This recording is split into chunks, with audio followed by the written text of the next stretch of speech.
नमस्कार और हमारी इस खास चर्चा में आपका स्वागत है। आज हम गोता लगा रहे हैं ज्ञान की दुनिया में। ये कैसे बनता है, बढ़ता है और कैसे विषय और अनुशासन आकार लेते हैं। नमस्कार। हाँ, आज का विषय काफी दिलचस्प है, खासकर लाइब्रेरी और सूचना विज्ञान से जुड़े लोगों के लिए। बिल्कुल, हमारे पास डॉक्टर MP सतीजा के ज्ञान संगठन पर लिखे कुछ अंश हैं और हमारा मकसद है इनसे ज्ञान की संरचना, विषयों के प्रकार और उनके आपसी रिश्तों को समझना। जी, और ये जानकारी UGC नेट LIS परीक्षा की तैयारी कर रहे उम्मीदवारों के लिए तो बहुत ही काम की है। सही कहा। ये सोचना ही कितना अजीब है ना कि ज्ञान कोई म्यूजियम में रखी चीज नहीं, बल्कि जीता जागता, बढ़ता बदलता कुछ है। हाँ, एक ऑर्गेनिज्म की तरह। तो चलिए शुरू करते हैं। हाँ, बिल्कुल। तो सबसे पहले ये ज्ञान असल में है क्या चीज? स्रोत कहते हैं कि समाज ने जो भी विचार सहेजे हैं उनका कुल जोड़। जी, और इसकी कुछ खास बातें हैं। ये जानने वाले पर निर्भर है, मतलब व्यक्तिपरक है। ये सामाजिक है, समाज बनाता है, समाज इस्तेमाल करता है।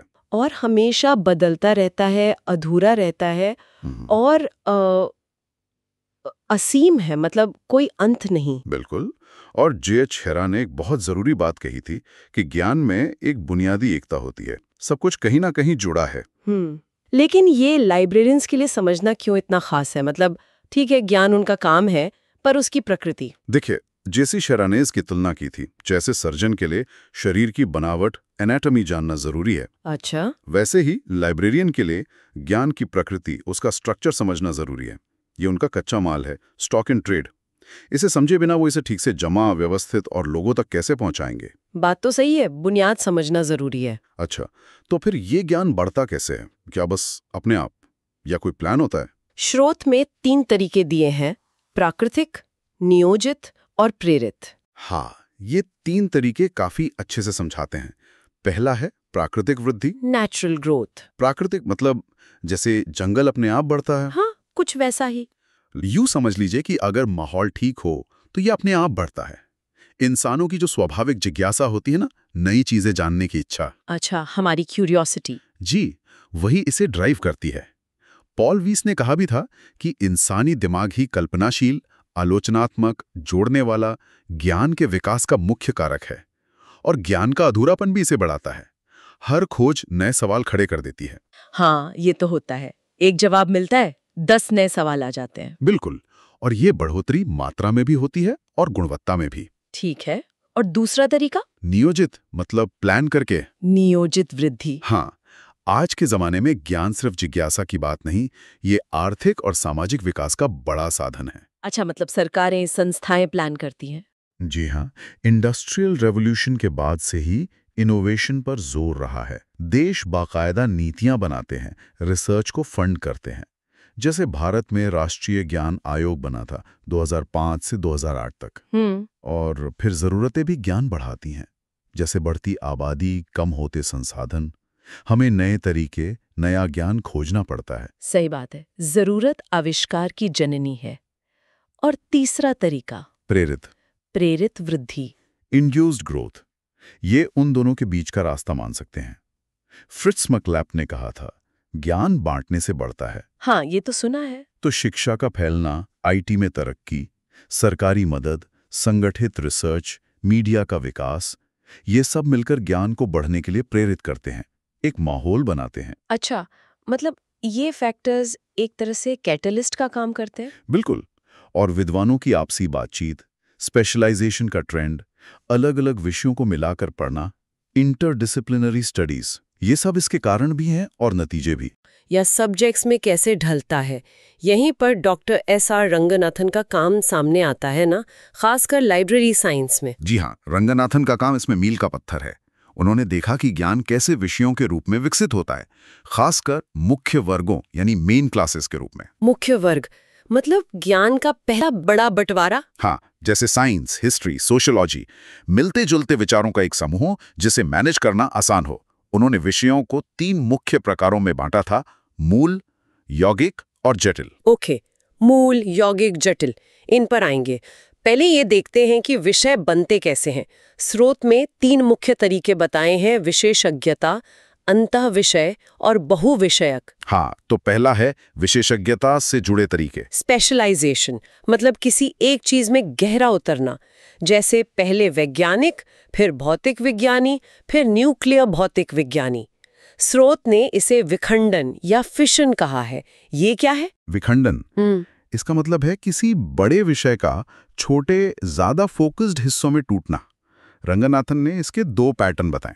2 पैटर्न कौन कौन से? पहला है विच्छेदन। हाँ। ये ऐसा है जैसे आप किसी चीज को एक बार में बराबर के टुकड़ों में काट दें। जैसे केक काटना? हाँ बिल्कुल, जैसे भौतिकी को गर्मी, प्रकाश, ध्वनि वगैरह में बांटना। ये सब लगभग बराबर स्तर की शाखाएं हैं। या किसी देश को उसके राज्यों में बांटना, ये एक तरह से हॉरिजॉन्टल बंटवारा है। उदाहरण, भौतिकी की शाखाएं या पृथ्वी का महाद्वीपों में विभाजन। अच्छा, हॉरिजॉन्टल और एक बार में। और दूसरा है अनाच्छादन। हाँ? इसे आप प्याज की परतें उतारने जैसा समझ सकते हैं। परतें उतारना मतलब एक ही विषय को बार बार बांटा जाता है, जिससे और ज्यादा गहरे और ज्यादा स्पेशलाइज्ड विषय निकलते हैं। जैसे साइंस से फिजिकल साइंसेस, उसे केमिस्ट्री, उसे ऑर्गेनिक केमिस्ट्री। ये वर्टिकल बंटवारा है, गहराई में जाने वाला। इसमें विषय का दायरा छोटा होता जाता है पर गहराई बढ़ती जाती है। उदाहरण, केमिस्ट्री का पदानुक्रम या समाजशास्त्र से अन्य सामाजिक विज्ञानों का निकलना। दिलचस्प है। एक चौड़ाई में काट रहा है, दूसरा गहराई में। और एक और शब्द था लैमिनेशन। ये क्या है? सुनने में जोड़ने जैसा लगता है। लैमिनेशन, हाँ, ये जोड़ने की ही प्रक्रिया है। इसमें हम एक मूल विषय लेते हैं, जैसे मान लीजिए लाइब्रेरी साइंस, और उस पर कोई खास पहलू, जैसे रंगनाथन एकल कहते हैं, परत की तरह चढ़ा देते हैं। अच्छा, जैसे लाइब्रेरी साइंस में कैटलॉगिंग या क्लासिफिकेशन? हाँ, वो पक्ष के एकल हो सकते हैं। या जैसे भाषा विज्ञान मूल विषय है, उस पर एकल लगा दिया अंग्रेजी, तो बन गया अंग्रेजी भाषा। ये एक यौगिक विषय है। एक और उदाहरण? जैसे चिकित्सा मूल विषय है, उस पर एकल लगाया अंग, आंख, फिर समस्या रोग, फिर क्रिया उपचार, तो यौगिक विषय बना नेत्र रोगों का उपचार। अच्छा, इससे तो अनगिनत विषय बन सकते हैं। बिल्कुल। और ये तरीका रंगनाथन की कोलन क्लासिफिकेशन सीसी जैसी पक्षीय प्रणालियों में बहुत साफ दिखता है। डीडीसी जैसी गणनात्मक एन्यूमरेटिव प्रणालियों में ये छुपा रहता है। ठीक है, लेकिन स्पेशलाइजेशन से एक दिक्कत भी तो होती होगी। लोग अपने अपने छोटे दायरे में सिमट जाते होंगे। हाँ, ये एक समस्या है। कम्युनिकेशन गैप आ जाता है, रिसर्च डुप्लीकेट हो सकती है। इसी के जवाब में अंतःविषय और बहुविषयक तरीके सामने आए। अंतःविषय मतलब अलग अलग विषयों का मिलना। जी, द्वितीय विश्व युद्ध के बाद टीम रिसर्च का चलन बढ़ा। अंतःविषय विषय वो हैं जिनमें कई अनुशासनों के विद्वानों की दिलचस्पी हो। रंगनाथन ने इसके 2 मुख्य तरीके बताए, जो शिथिल समुच्चय और विलयन से जुड़े हैं। शिथिल समुच्चय, लूज असेंबलेज, ये क्या होता है? शिथिल समुच्चय या लूज असेंबलेज जब 2 या ज्यादा विषय या उनके हिस्से किसी खास जरूरत के लिए अस्थायी तौर पर साथ आते हैं। उनके बीच कोई ना कोई रिश्ता होता है, प्रभाव का, तुलना का, झुकाव का, या एक का दूसरे के लिए औजार बनने का। रंगनाथन इन्हें ही जटिल विषय या कॉम्प्लेक्स सब्जेक्ट्स कहते हैं। जटिल विषय, और ये अस्थायी होता है। हाँ, ये जुड़ाव ढीला होता है, जरूरत पूरी होने पर अलग भी हो सकता है। उदाहरण, नर्सों के लिए मनोविज्ञान या लाइब्रेरियंस के लिए स्टैटिस्टिक्स। अच्छा, और दूसरा क्या था? विलयन पूरा विषय बन जाता है, अब इसे अलग नहीं कर सकते। जैसे दोस्ती का शादी में बदलना। हाँ बिल्कुल, और ये नया विषय अब एक मूल विषय बन जाता है। उदाहरण, बायोकेमिस्ट्री, जीव विज्ञान प्लस रसायन विज्ञान, या जियोपॉलिटिक्स, भूगोल प्लस राजनीति विज्ञान। जियोपॉलिटिक्स ये तो पहले जटिल विषय था शायद। सही पकड़ा। सीसी के 6ठे एडिशन में ये जटिल था, पर 7वें में इसे मूल विषय का दर्जा मिला, क्योंकि तब तक ये एक स्थापित अनुशासन बन चुका था। कमाल है, विषय भी इवॉल्व होते हैं। अच्छा, ये तो हुए 2 विषय।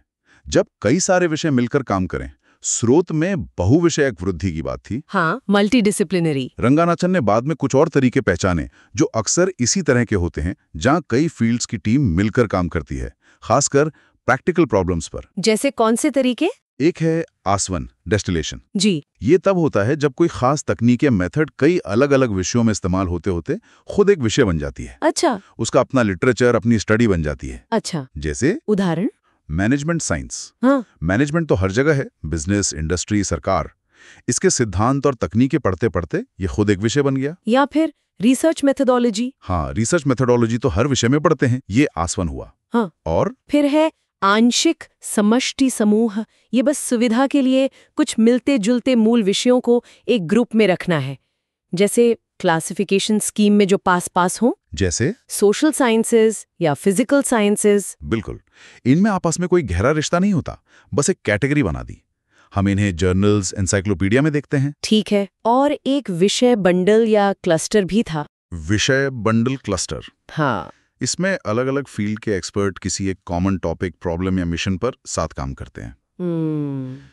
ये अक्सर एरिया स्टडीज जैसे इंडोलॉजी या मिशन ओरिएंटेड रिसर्च जैसे एनवायरमेंटल स्टडीज में होता है। अच्छा, जैसे गांधीयाना का अध्ययन। हाँ, उसमें इतिहास, दर्शन, राजनीति सब आ जाएगा। या सरफेस साइंस। इनमें विषयों का बंधन थोड़ा ढीला होता है। ये तरीके तो काफी हद तक कवर करते हैं कि विषय कैसे बनते हैं।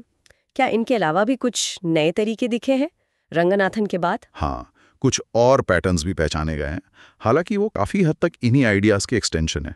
संक्षेप में बता देता हूँ जी। एक है प्रजनन, प्रोक्रिएशन। ये फ्यूजन जैसा है, पर इसमें दो पेरेंट विषय मिलकर एक या ज्यादा नए बच्चे विषय बनाते हैं। अच्छा। जैसे भाषा विज्ञान, लिंग्विस्टिक्स, जी। खुद भाषा दर्शन और फिलोलॉजी से बना। फिर उसने साइकोलॉजी से मिलकर साइकोलिंग्विस्टिक्स और सोशियोलॉजी से मिलकर सोशियोलिंग्विस्टिक्स को जन्म दिया। अच्छा, एक पीढ़ी से दूसरी।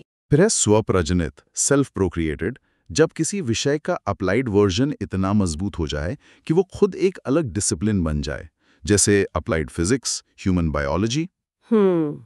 और सादृश्य तरीका, एनालॉजिकल मोड, जब एक फील्ड के कॉन्सेप्ट दूसरे बिल्कुल अलग फील्ड में लगा दिए जाएं, जैसे डार्विन की थ्योरी समाज पर लगाकर सोशल डार्विनिज्म बना। ओह, अच्छा। और एक उपकरण आधारित भी था। हाँ, उपकरण आधारित। ये बड़ा दिलचस्प है, जब कोई खास मशीन या इंस्ट्रूमेंट इतना जरूरी हो जाए कि उसके आसपास एक पूरा विषय ही खड़ा हो जाए। जैसे माइक्रोस्कोपी या कंप्यूटर साइंस या आजकल इंटरनेट स्टडीज। वाह, ये तो सच में ज्ञान के ब्रह्मांड के विस्तार के कई आयाम दिखाता है। चलिए अब वापस रंगनाथन के विषय प्रकारों पर आते हैं। मूल, यौगिक और जटिल, और खासकर जटिल विषयों पर जो शिथिल समुच्चय से बनते हैं, उनके बीच के रिश्ते को फेज रिलेशन कहते हैं ना? बिल्कुल। पहले एक बार फिर से तीनों को साफ कर लेते हैं। यूजीसी नेट के लिहाज से ये बहुत जरूरी है। मूल विषय, बेसिक सब्जेक्ट। पहला बड़ा विभाजन, इसमें कोई और पहलू नहीं जुड़ा, जैसे फिजिक्स, हिस्ट्री, ये नींव है। यौगिक विषय, कंपाउंड सब्जेक्ट। मूल विषय प्लस एक या ज्यादा एकल, आइसोलेट्स। जैसे भारत में कॉलेज लाइब्रेरीज, ये लैमिनेशन से बनते हैं, अनगिनत हो सकते हैं। जटिल विषय, कॉम्प्लेक्स सब्जेक्ट। दो या ज्यादा अलग अलग मूल विषयों के चरण किसी रिश्ते से जुड़े हों, जैसे इंजीनियरों के लिए गणित, ये शिथिल समुच्चय से बनते हैं। और यौगिक विषय के अंदरूनी हिस्से पक्ष कहलाते हैं और जटिल विषय बनाने वाले बाहरी हिस्से चरण कहलाते हैं। एकदम सही। ये अंतर याद रखना जरूरी है। अब आते हैं फेज रिलेशंस पर। ये वो रिश्ते हैं जो दो चरणों को जोड़कर जटिल विषय बनाते हैं। रंगनाथन ने 6 तरह के ऐसे रिश्ते बताए। 6 तरह के? ये कौन कौन से हैं? ये समझना जरूरी है वर्गीकरण के लिए। हाँ, ये 6 फेज रिलेशन हैं। एक, सामान्य, जनरल, बस 2 विषय साथ में है, रिश्ता बताया नहीं, उदाहरण राजनीति और इतिहास। दूसरा, झुकाव, एक विषय को दूसरे के नजरिए से या किसी ग्रुप के लिए पेश करना, उदाहरण जीव विज्ञानियों के लिए गणित या टीचर्स के लिए साइकोलॉजी। तीसरा, तुलना, समानताएं और असमानताएं देखना, उदाहरण मार्क्सवाद और गांधीवाद की तुलना। चौथा, अंतर, सिर्फ अंतरों पर फोकस, उदाहरण विज्ञान और धर्म में अंतर। पांचवां, उपकरण, एक विषय दूसरे के लिए औजार की तरह इस्तेमाल हो, उदाहरण अर्थमिति, इकोनॉमेट्रिक्स या सर्वेक्षण के लिए सांख्यिकी। छठा, प्रभाव, एक विषय दूसरे पर असर डाल रहा हो, उदाहरण समाज पर टीवी का प्रभाव। ओके, सामान्य, झुकाव, तुलना, अंतर, उपकरण और प्रभाव। 6 हो गए। जी, और इन रिश्तों के स्तर भी होते हैं। जो हमने अभी देखे वो फेज रिलेशन थे, 2 अलग मुख्य वर्गों के बीच। अच्छा, स्तर भी हैं। हाँ, अगर रिश्ता एक ही मुख्य वर्ग के अंदर अलग अलग पक्षों के बीच हो तो उसे इंट्राफैसेट रिलेशन कहते हैं। उदाहरण इकोनॉमिक्स में ट्रांसपोर्ट का ट्रेड पर प्रभाव। और अगर रिश्ता एक ही पक्ष के दो अलग अलग एकलों के बीच हो तो वो इंट्रा एरिया रिलेशन है। उदाहरण, इंडियन पार्लियामेंट में लोकसभा और राज्यसभा के बीच संबंध। ये तो काफी डिटेल में है, इससे क्लासिफिकेशन नंबर सटीक बनता होगा। बिल्कुल, सटीकता और संक्षिप्तता दोनों आती हैं। अच्छा, जब हम जटिल विषय का नंबर बनाते हैं तो ये कैसे तय करते हैं कि कौन सा विषय पहले आएगा, कौन सा बाद में? इसे आपने फेज एनालिसिस कहा था। हाँ, फेज विश्लेषण। ये तय करना कि पहला चरण कौन है और दूसरा कौन। नियम रिश्ते के प्रकार पर निर्भर करता है। कैसे? दो तरह के रिश्ते हैं, सम्मित और असम्मित। सम्मित सिमेट्रिकल, सामान्य, तुलना, अंतर। इनमें दोनों बराबर हैं। तो जो विषय क्लासिफिकेशन शेड्यूल में पहले आता है वो पहला चरण बनता है। जैसे फिजिक्स और केमिस्ट्री की तुलना में फिजिक्स पहले आएगा। ओके, जो पहले आए। असम्मित एसिमेट्रिकल, झुकाव, प्रभाव, उपकरण, इनमें एक दूसरे पर निर्भर हैं। झुकाव में जिसके लिए झुकाव है वो नहीं, बल्कि जो मूल विषय है वो पहला चरण है। इंजीनियरों के लिए गणित में गणित पहला चरण है। प्रभाव में जो प्रभावित हो रहा है वो पहला चरण है। हिंदी साहित्य पर गीता का प्रभाव में हिंदी साहित्य पहला चरण है। उपकरण में जिसका अध्ययन हो रहा है वो पहला चरण है। मैथमेटिकल बायोलॉजी में बायोलॉजी पहला चरण है। गणित तो बस औजार है। ये नियम याद रखने वाले हैं, खासकर यूजीसी नेट के प्रैक्टिकल सवालों के लिए। जी हाँ, सीसी में नंबर बनाने का एक स्ट्रक्चर होता है, जैसे फेज 1 + 0 + इंडिकेटर + फेज 2, जैसे O0AP या B0BD। और क्या दूसरी क्लासिफिकेशन स्कीम्स भी इन्हें हैंडल करती हैं? हाँ, तरीके अलग हैं पर करती हैं। यूडीसी में कोलन डॉट यूज होता है, डीडीसी में -024 झुकाव के लिए, BC2 में भी सिस्टम है। बहुत बढ़िया।